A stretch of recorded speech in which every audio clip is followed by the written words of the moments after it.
Hello and welcome friends to this last and concluding lecture of this course.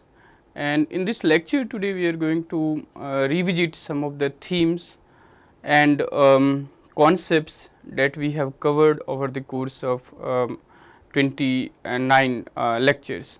So, in this lecture basically I will be looking at what is the role of political theory, why do we need it, and what are the subject matters of politics and how that subject matters and indeterminate nature of that subject matter requires political theory to develop new concepts, methods and approaches to deal with the changing circumstances, issues and concern. So, the main subject matter of political theory is the political, and the question of political is something which cannot be fixed, which cannot be defined once and for all. So, in different societies, in different contexts, depending upon different socio-economical and historical circumstances, the nature of politics differs, and then the approach, the concerns and the methods of political theory should also respond accordingly. So, we will relook at some of these debates, then we will focus on the relationship between political theory and political ideology and what kind of theory we need to explain or engage with real world or the practical world, in contrast to say a normative theorization or a contemplative exercise in political thought or political philosophy.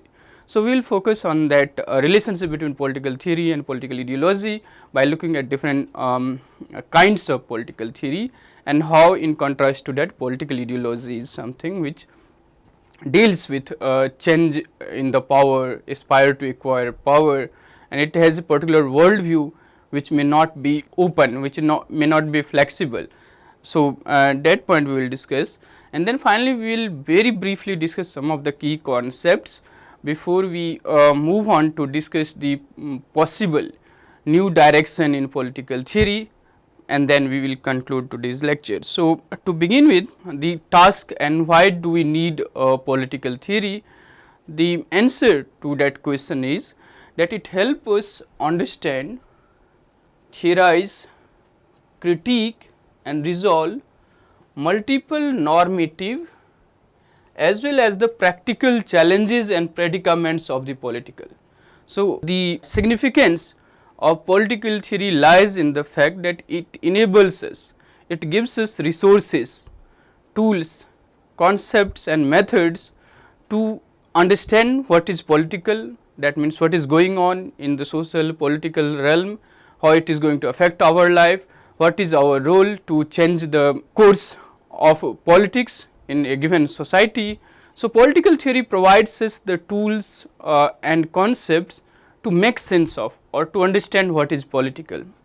It also enables us then to interpret or to theorize what is going on. So, the question is that it gives us tools, concepts to understand what is going on, that is the descriptive thing, one can understand what is going on, and then why it is going on can also be answered by using the tools and methods of political theory. So, it helps us understand what is going on and why it is going on, that is theorizing of it, and then finally it also gives us enough normative ideals or viewpoints to criticize what is going on, and then we can be in a position to change or transform what is going on. So, the task of political theory or the significance of political theory is in the fact that it helps us understand, theorize, critique and also resolve many of the normative as well as the practical challenges and predicaments of the political. And this political is something which is not fixed, which keeps on changing.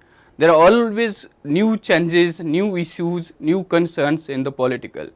Now, in this changing or constant changing nature of the political, how political theory adopts new methods, new approaches, new concepts is something that we need to be aware of. So, in the last lectures we have discussed that how environmental challenges pose a serious challenge to political theory in terms of theorization about justice, equality, freedom and so on. So, the indeterminate nature of the political makes the study of political theory even more fascinating. So, why political theory as a discipline, as a subject of study is interesting or fascinating is perhaps its contribution in helping us understand the political which keeps on changing. There is no fixed understanding or interpretation of political, because its issues, the concerns keeps on changing and that change is constant, and therefore political theory constantly try to understand, make sense of, theorize, critique or also provide normative tools to transform, to change the political. So, that makes the study of political theory a very fascinating study or a very fascinating area of study. It has come a long way from its obsession with the normative question.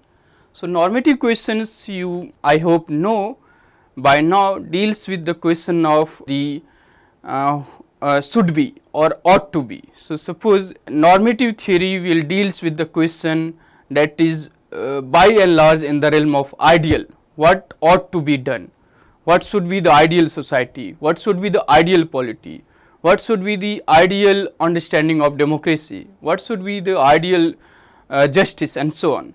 So, these are some of the issues or the questions that relates with the normative political theory, where you speculate, where you contemplate about the ideal world, you contemplate about the ideal polity and so on and so forth.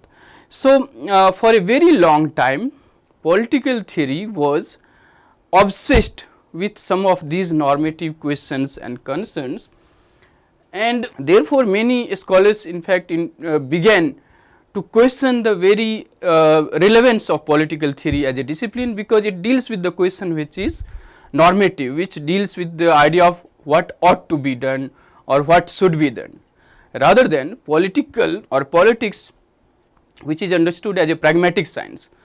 Its subject matter is the real issue, not what ought to be, but what is. So, the question of what is cannot be dealt with adequately by normative political theory, and this critique put some kind of challenge to the very relevance or significance of political theory as a discipline. So, political theory now in contemporary times has come a long way from its obsessive concern with normative questions or issues to engage with the practical and the real issues. So, it deals with the practical or the real issues of the people or a society or a community that they are facing, and it tries to explain, theorize and provide normative tools to understand or transform it.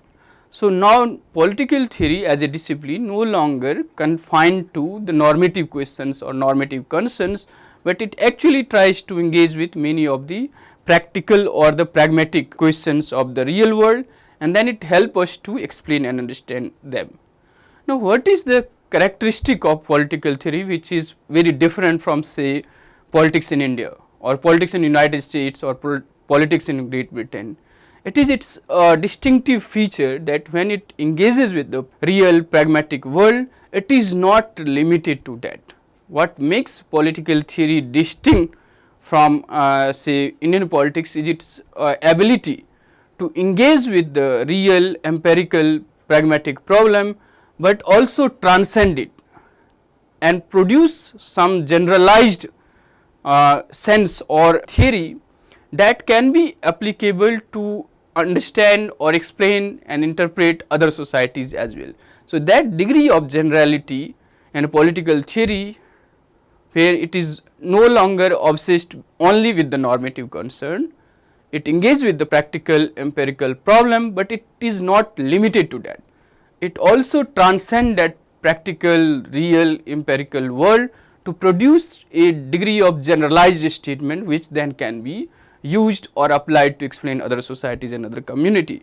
So, that is the distinctive feature of political theory in contemporary times. So, one of the very distinctive development in political theory is that normative concerns remain the major issue, but it is no longer the obsession with political theory. That means, it is not just dealing with the normative questions concerns, but it also deals with the real pragmatic practical challenges. And in doing so, it also produces some kind of generality that defines political theory as a discipline which is distinct from, say, Indian politics or politics in United States and so on. Now, we have also discussed in the first lecture basically the three kinds of political theory: explanatory, normative and contemplative. Now, all these three kinds of political theory has distinct contribution in understanding or explaining political in any society. So, the nature of explanatory political theory is to explain, to describe the politics in any society. So, explanatory political theory help us understand or explain politics in any society. In contrast to explanatory political theory, the normative political theory engages with the question of ought to be or what should be done. So, those normative concerns and questions still is helpful in not just understanding what is going on, but what should be going on. So, the task of political theory is not just to help us understand what is going on, but also to give us, to provide certain normative concerns which will enable us to develop our judgment about politics, and that judgment about politics requires certain moral, ethical, value orientation towards politics and expectations from it, and what one should expect from one's political system, and in expecting that what is the obligation of that person to the politics and so on. So, these questions also require some kind of normative understanding of politics and not merely the explanatory descriptive understanding of politics. So, the normative political theory deals with the normative questions to not just understand the politics, but also how to transform it, how to change it or so on. Now, the third kind of political theory is contemplative, which is something which was criticized, but again there is this strong tradition in political theory which derives from political philosophy or political thought to deal with political not in a very objective empirical manner of explaining the thing or just by having some kind of normative orientation, but also to contemplate, and this contemplation or thinking is a very essential part of political theory to understand what is going on or what is the possible direction of politics in any society. Now, question of this nature require not just the available facts or the collection of existing facts and figures, but it also requires certain reflection, certain contemplation and speculation about what is going on, why it is going on, and what will be the possible direction in the future of politics in any given society. So, scholars like Hannah Arendt and many others argue about the requirement or a kind of necessity of having political theory also as a contemplative exercise besides explanatory or normative political theory. So, the political theory also has a very strong contemplative speculative tradition, and that allows political theories to not just explain what is going on today, but what would be the possible direction of politics tomorrow, day after and so on. So, the inference or the prediction about future is possible through the contemplative exercise or speculative exercise of politics. That is also very methodological task. So, political theory is also then a contemplative exercise. So, basically we have these three kinds of political theory: explanatory, normative and contemplative.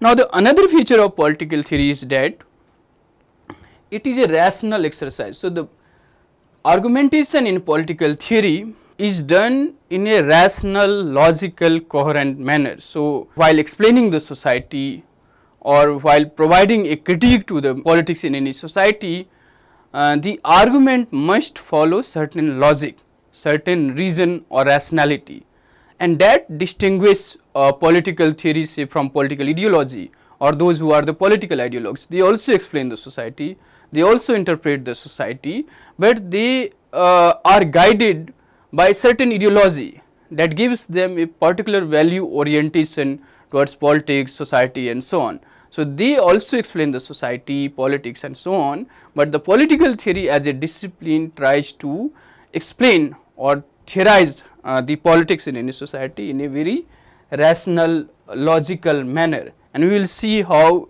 it is distinct from political ideology and their use of reason or logic. So, it is a rational exercise that is inherently hermeneutic and critical. That is a distinguished feature of political theory, and hermeneutics means a science of interpretation. So, political theory, say some of the concepts that we have done, equality, rights, liberty, justice, power, state, sovereignty and so on, it provides us the tool to explain, to interpret politics in any society. So, whether that politics is democratic or undemocratic, does it provide liberty to its citizen, what is the freedom of speech and expression in a particular community, should we have freedom of speech or expression or not, if we have, what are the consequences, if we do not have, what are the implications. So, political theory inherently in that sense is a hermeneutic exercise, that means it interprets, it enables us to interpret the politics in a society, that is through a rational logical manner. And the critical nature of political theory provides us the resources to not just make sense of the politics, but also provide some alternative, provides resources to transform the existing politics. So, political theory then enables us not just to understand the politics, but also understand some of the limitations of existing politics and how one can expand the domain of politics to make it more just, to make it more democratic and so on. That requires some critical understanding of politics, which also requires some normative or contemplative methods and approach to politics, and not just using the existing facts and figures to acquire power. So, the politics where power is central is not just all about acquiring power, but it is something which is more than that, and political theory as a rational exercise which is hermeneutic and critical provides us tools and resources to do that. Now, if we make a comparison between political theory and political ideology, what we find is that political theory deals with the explanatory, normative and contemplative aspect of the political. So, basically all the three aspects of political we have just discussed, the explanatory, normative and contemplative, which is grounded in reason and rational argument. So, the arguments in political theory proceed through reason or through logical coherent argument. So, one step should naturally leads to the another step. That is the task of political theory when it deals with the explanatory, normative or contemplative aspect of the political. Whereas, in political ideology we find there is the kind of freedom, or it is a kind of using reason and rationality to serve a particular purpose, where we use reason when it is convenient, but we may also use some other kind of argument which is not necessarily logical or rational, if that is serving our objective or intention. So, in contrast to that, the distinctive feature of political theory that it is reasonable or rational in its argumentation. So, it provides a set of concepts, methods and approaches to systematically study and analyze politics. In doing so, it tries to engage with the real and the pragmatic, but is not limited to them, that it must also transcend the real or the pragmatic to produce a degree of generality which enables us to understand politics in other societies as well. So, due to its normative nature, which I said that normative is something which is also a very strong aspect of a political theory. It also provides the resources for not just making sense of or understanding politics, but also to transform it. So, that is the role of political theory. Now, in contrast to that, political ideology on the other hand has acquired negative connotation mostly. So, ideology, as I have explained in one of my lecture, began as a discipline to study the ideas in a scientific objective manner. So, ideology deals with science of idea or the study of idea in a rational objective manner. But over a period of time, ideology has acquired some kind of closed worldview or a very rigid worldview or outlook about politics, society and so on. It is a very doctrinaire kind of thing which it has become, but original expectation from ideology was to study ideas in a scientific, rational, objective manner.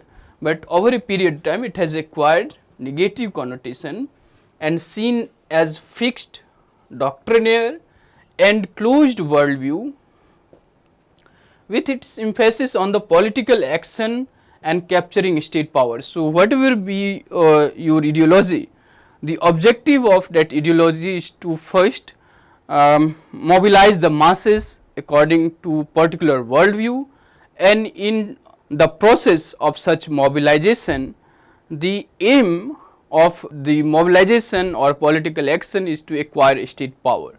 So, whether it is the fascism, Nazism, liberalism, socialism, Marxism, feminism and so on, it is reduced to some kind of fixed or doctrinaire or closed worldview with its emphasis on political action capturing state power. However, it also has positive aspects to it, and in that sense we cannot escape ideology. So, and that is the kind of ambiguous relationship between political theory and political ideology. We all are in a way ideological. We cannot escape the ideology, and ideology gives us that value, norms, ethical orientation towards the questions and concerns of politics. So, our political beliefs in particular ideology, when we support some ideology, when we oppose some ideology, so our beliefs, then when we work for certain ideology, certain kind of politics, and the outlooks are shaped by ideology, and therefore ideology is something which we cannot escape, and that connects the question of political ideology to political theory as well. So, ideologies are not intrinsically rational, it rather maintains a strategic relation with reason. That means ideology accepts reason only when its application can provide any specified ends or results in the practical sense. So, the relationship between reason and rationality and political ideology is not that of essential characteristic, but a kind of strategic relation when political ideologues or leaders will use reason when using of it serves certain purpose. But in political theory, in contrast to that, we have seen that logic and reason is the essential characteristic for the progression of political argumentation and so on. So, ideology in that sense is not intrinsically rational and logical. Now, political theory is deeply connected with political ideology. So, there is a distinctive feature, as we have seen. The objective of political theory is not to acquire the power, but it provides a discursive terrain which enables political actors, institutions or parties to acquire power, to develop certain debates and discourse. But political theory in itself is not about capturing political power, but political ideology, the overall objective is to not just develop political orientation or to shape people beliefs according to a particular forms of ideology, but to capture the state power. However, there is also some deep connection between political theory and political ideology, and the essentially contested nature of political concepts is result of this connection. So, in many of my lecture, the concepts that we have done we have seen the essentially contested nature of these concepts. Now, this essentially contested nature is result of this connection between theory and political ideology, where different scholars interpret or conceptualize the concepts in political theory depending upon their ideological viewpoints and outlook.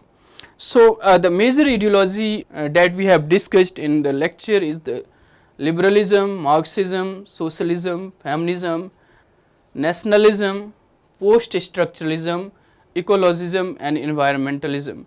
So, I am not going to discuss all of them in today's lecture, but these ideologies provide a contesting ground in the politics, where on the same issue, depending upon the ideological backgrounds of the activists or the parties or the political leaders, they will see and argue for a different kind of politics, different kind of agendas in politics. So, liberalism emphasizes individual rights, freedom of speech and expression and so on. In Marxism, they see such notions merely serving the interest of a particular propertied class and not for all of the society. So, they talk about stateless and politicsless society. That is a kind of ideal, that is a kind of utopia. In Marxism, which we also know as communism, socialism tries to avoid these extremes of liberalism or Marxism to provide some kind of balance between the two extremes.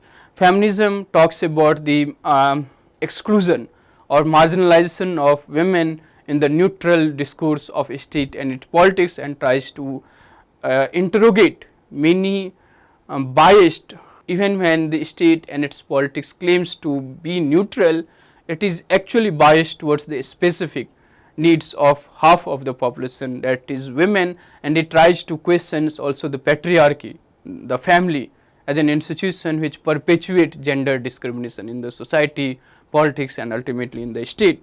Nationalism, post-structuralism, ecologism and environmentalism is also different kind of ideology which talks about different kind of politics and how one should participate in creating the politics in any society and community a much more democratic, sustainable force in that particular society. So, we will discuss this slide first, that is about some of the key concepts in political theory, and then we will discuss the new direction.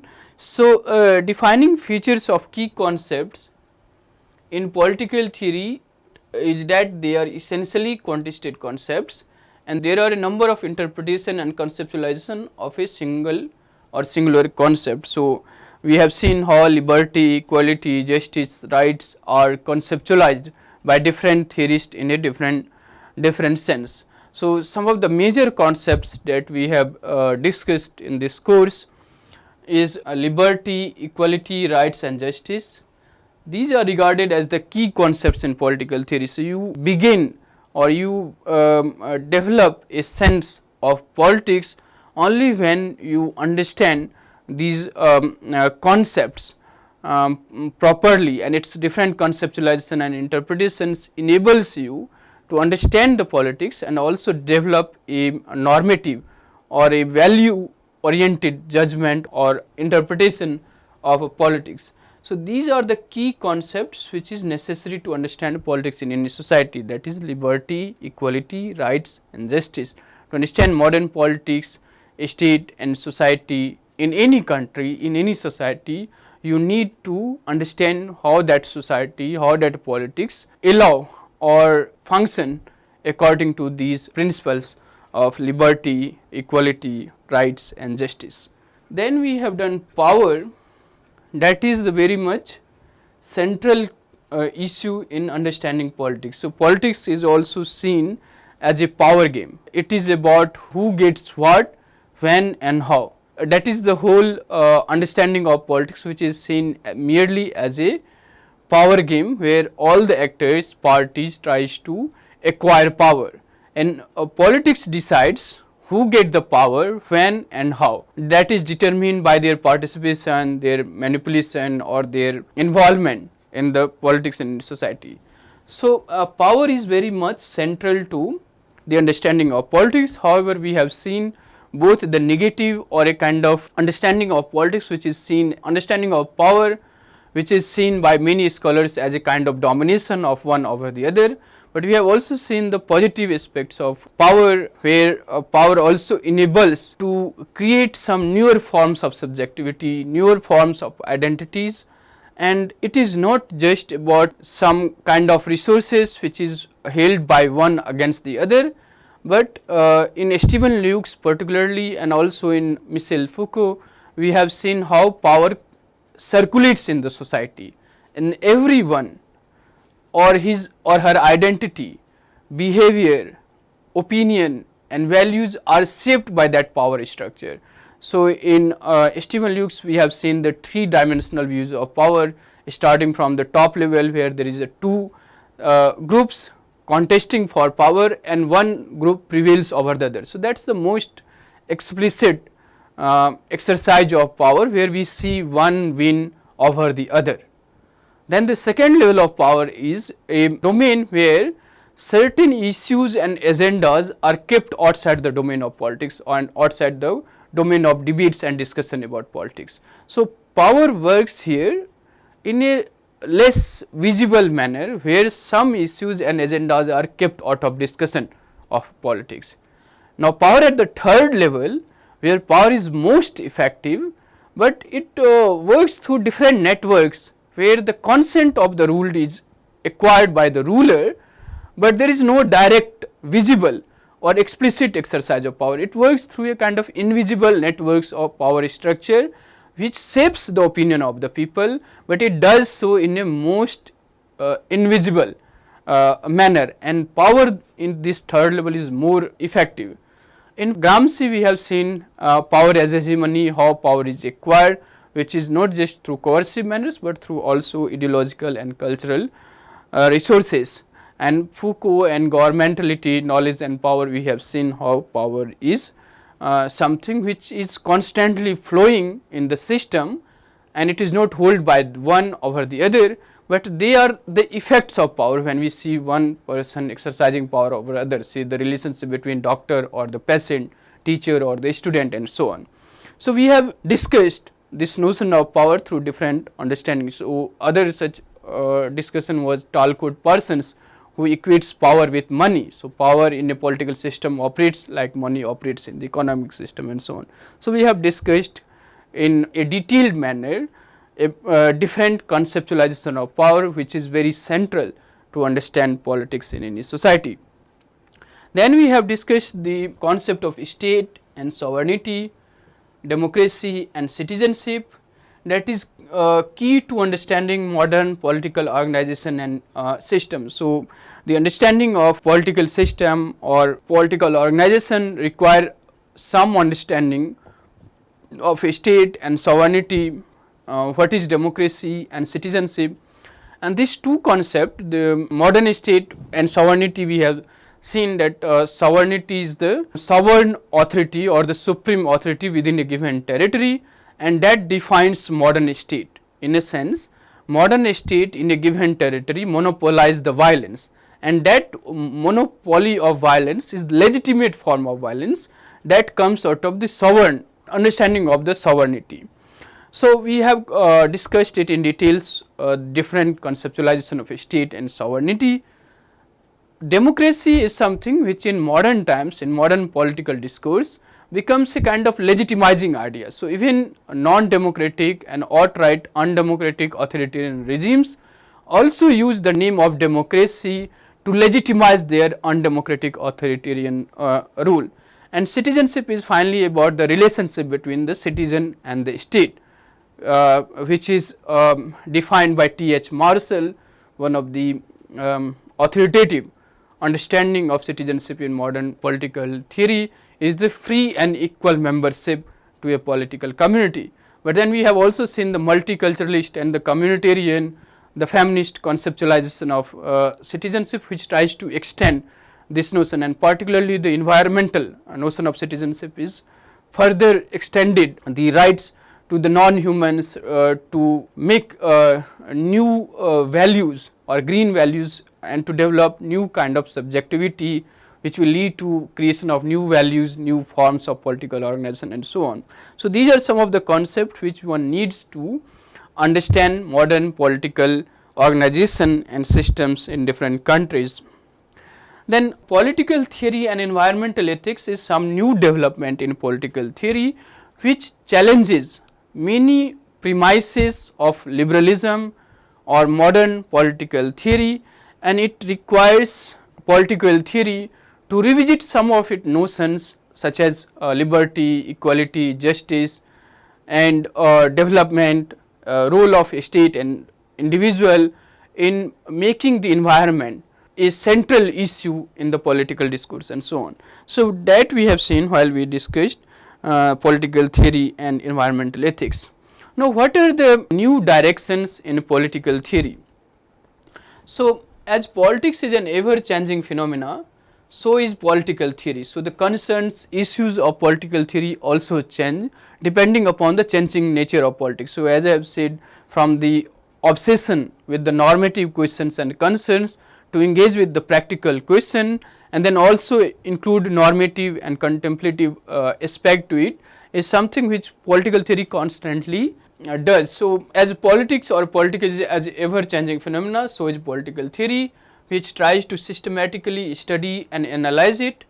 In terms of methods, concepts and approaches, political theory derives excessively from Western thought and philosophy. So, many concepts, theories that we discuss is largely derived from one particular tradition, that is Western political thought or philosophy.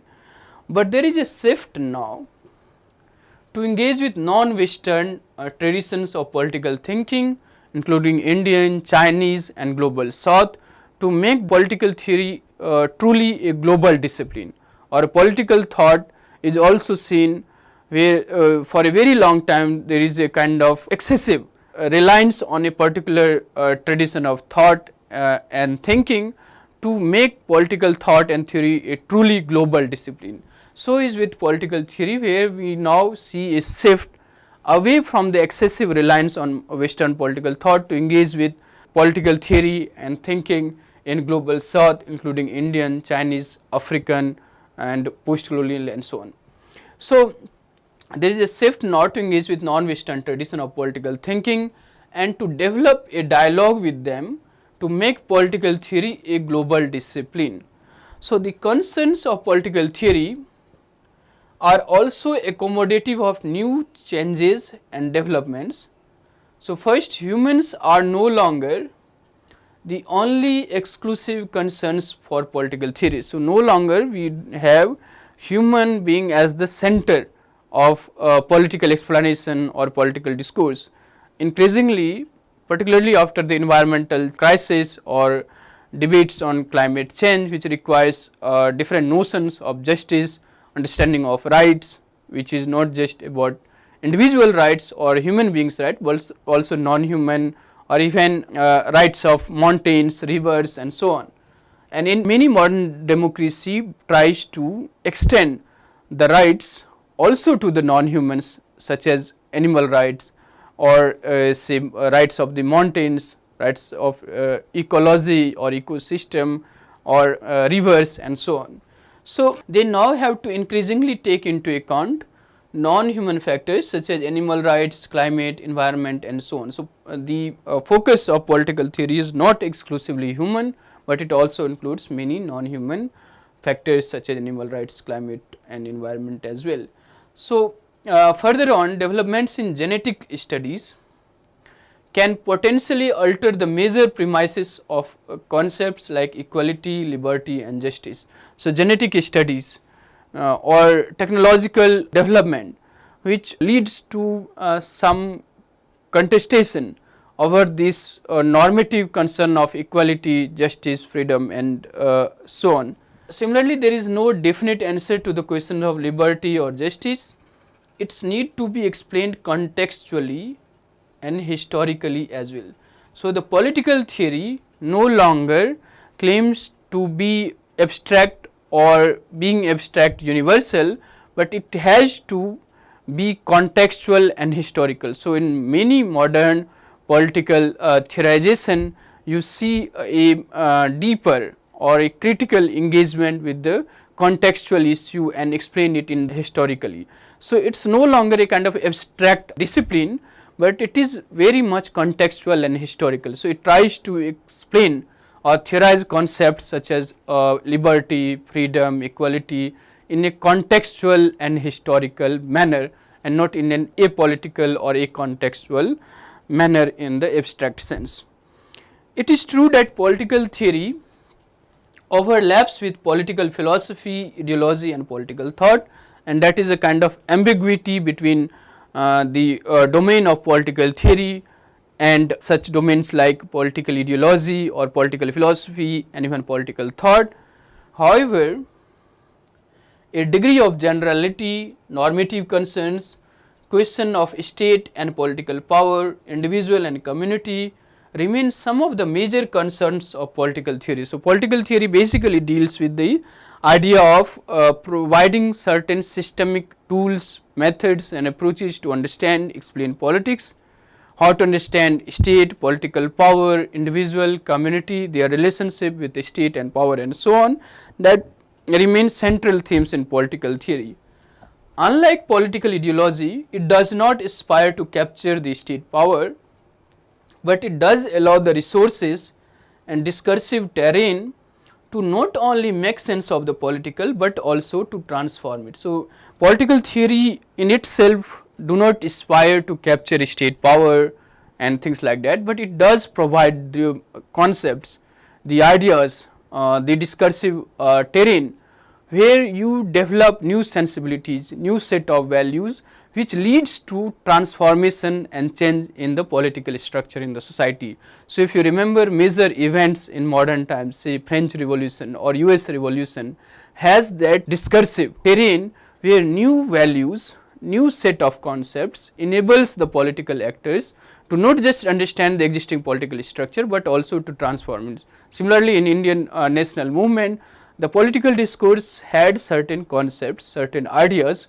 which enables many actors to understand the colonial rule, the injustices that is a result of that colonial rule and how to fight it. So, political theory provides those discursive normative terrain where it enables the individual or the actors to make sense of politics, but also transform it, and that makes the political theory a very fascinating discipline to study. So, now to conclude, we can revisit some of the points which I have been discussing throughout these lectures, that political theory is interdisciplinary in its approaches and methods. So, there is no singular one dominant approach and methods in political theory, it is genuinely interdisciplinary, and there is no one dominant methods of analysis.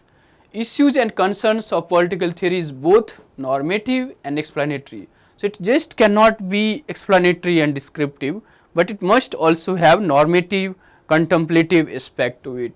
Significance of political theory lies not only in its explanation and analysis of empirical or practical world, but also in its contribution in helping us form better judgments about political issues. So, the task of political theory is not just to explain or analyze the political world, but also enables the individual to form better judgments, better opinions about political issue. It also provides normative terrains to not only discuss and explain the political, but also to transform it, the point we have just discussed. So, political theory is in a sense combination of philosophical analysis of principles and empirical understandings of political processes and structures. So, it combines political philosophy which deals with the normative questions like what ought to be done, what should be done, with the empirical issues and predicaments in the real world. So, political theory tries to combine, so it derives a lot of ideas, concepts, normative concerns from political philosophy or political thought, but it engages with the practical empirical worlds and tries to provide some kind of balance between the political philosophy and political thought on the one hand and the real empirical practical world on the other. So, it is both normative as well as descriptive. So, it describes, but it also help us understand that description and how one should also change or transform it if the existing structure is not just, it is not better. So, it is also intrinsically hermeneutics and critical enterprise, which we have discussed in the first slide.